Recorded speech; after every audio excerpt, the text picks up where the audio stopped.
I started my first business at 21 years old after dropping out of art school with zero business experience. And since then, I've made more than $10 million. But what would I do if I started all over from scratch? People ask me this all the time. They say, if you were to start from scratch with zero business experience today in 2024, what would you do? What would that be? And so this video, I'm going to take you through exactly what I would do if I was starting from scratch. Let's go.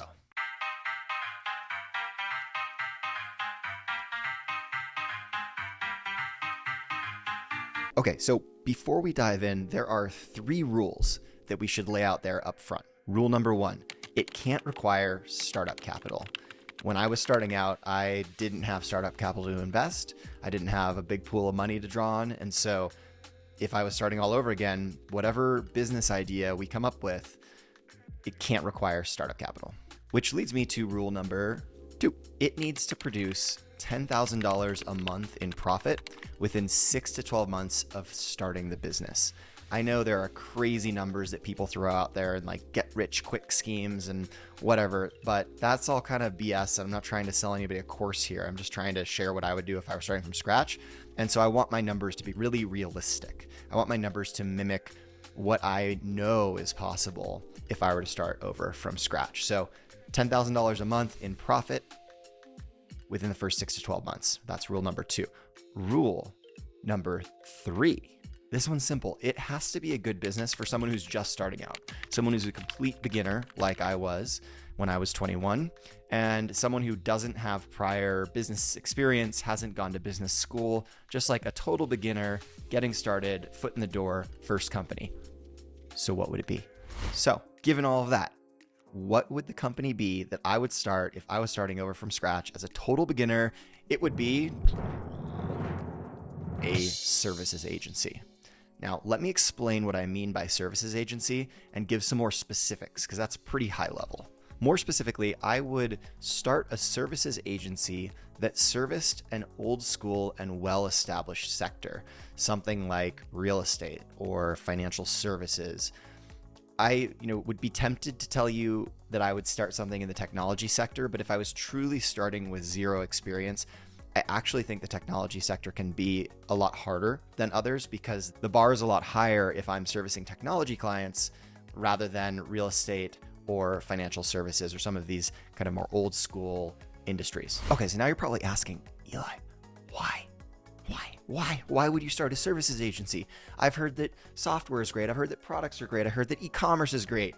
Well, let me tell you why, young whippersnapper. I'm speaking to my 21-year-old self, so that's what I'm supposed to sound like, I think. So the first reason why is that I wouldn't need that much experience to start a services agency. I wouldn't need to go to school. I wouldn't need to, necessarily even work in that industry.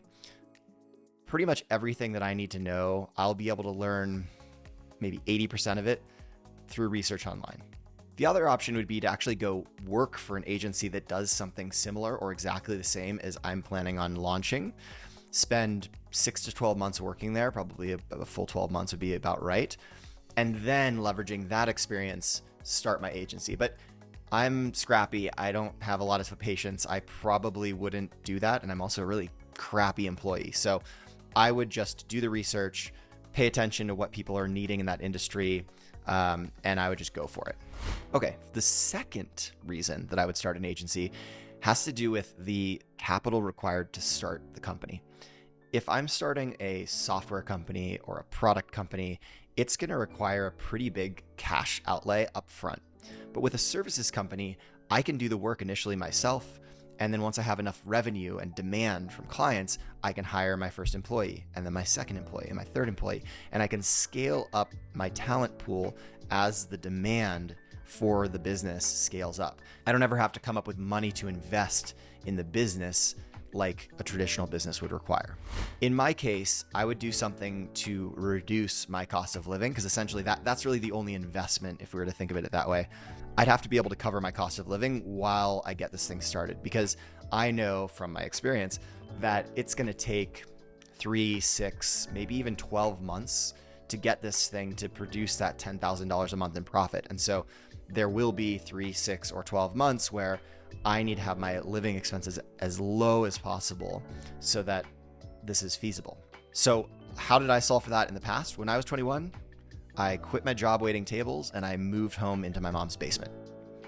That reduced my cost of living to basically zero, and I was able to get my businesses off the ground.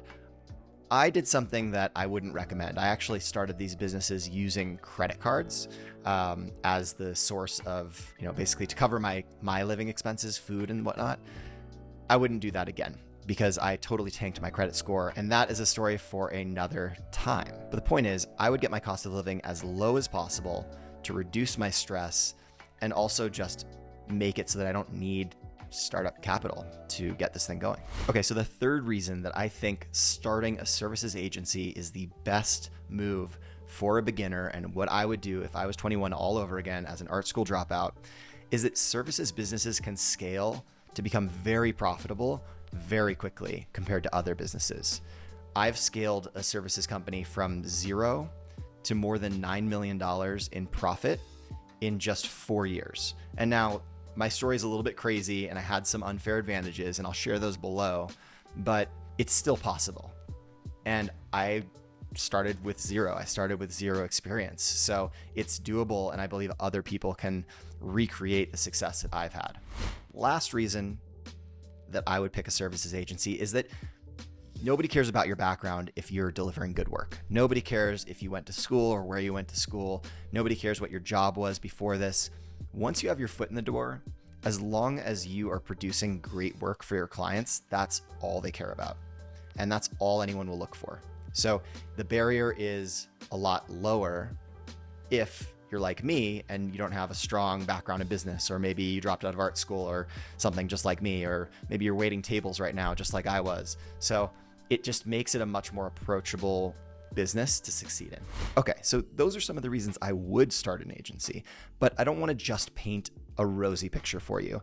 I want to be realistic about some of the unfair advantages that I have had, and how those might affect someone who's thinking about recreating my story for themselves as a total beginner. Okay, so there are 3 pieces to this. The first one is that I had a really strong network by the time I started my services business, which leads me to my second one. I had already started and sold 2 companies before I had started my services business. I started my service business, my first one, in 2019. And so I already had some business acumen and some experience having started and sold 2 companies already by the time I started my first agency. And the third piece is my risk tolerance. I don't know why, but I'm just wired to be okay with a bunch of risk.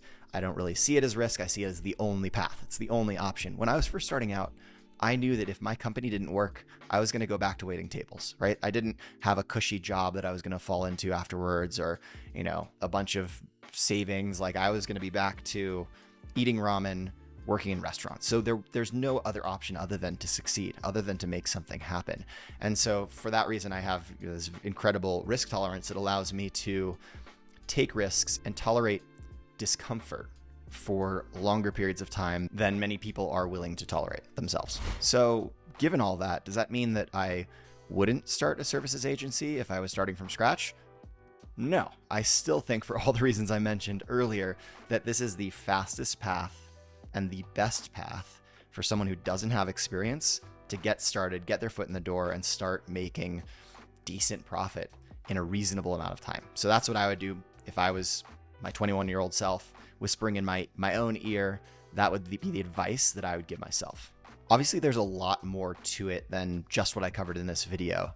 You have to figure out how to land your first customers. You have to figure out how to scale a team. There are a lot of moving pieces, but these are all things, like I said, that you can kind of learn on the job, or you can learn through watching YouTube videos like this one, where they get into more of the tactical nitty-gritty. In fact, let me know in the comments. I'm thinking about recording a video where I talk through how I actually landed my first 10 clients for my services agency, like the specifics. What was the tactic? What ended up getting them in the door, client by client, for the first 10 clients. So in the comments, if that sounds like it would be helpful or interesting, let me know. And if enough people comment, I'll make that video. Okay, so lastly, I remember being really afraid of taking that leap. Like there were all these unknowns when I was thinking about starting my first company and I was 21. And so I would love for you in the comments, if that's you, I would love for you to share, like, what are some of those fears? What are some of the things that are holding you back from taking that leap? Because I'd love the opportunity to be able to answer some of those questions, or maybe demystify some of the concerns that you have, or, validate or invalidate some of those concerns. So I'm all about trying to get people to take the leap into entrepreneurship. And so if you let me know in the comments what's holding you back, I promise I'll respond and try to make it feel possible for you. All right, that's a wrap. I'll see you in the comments.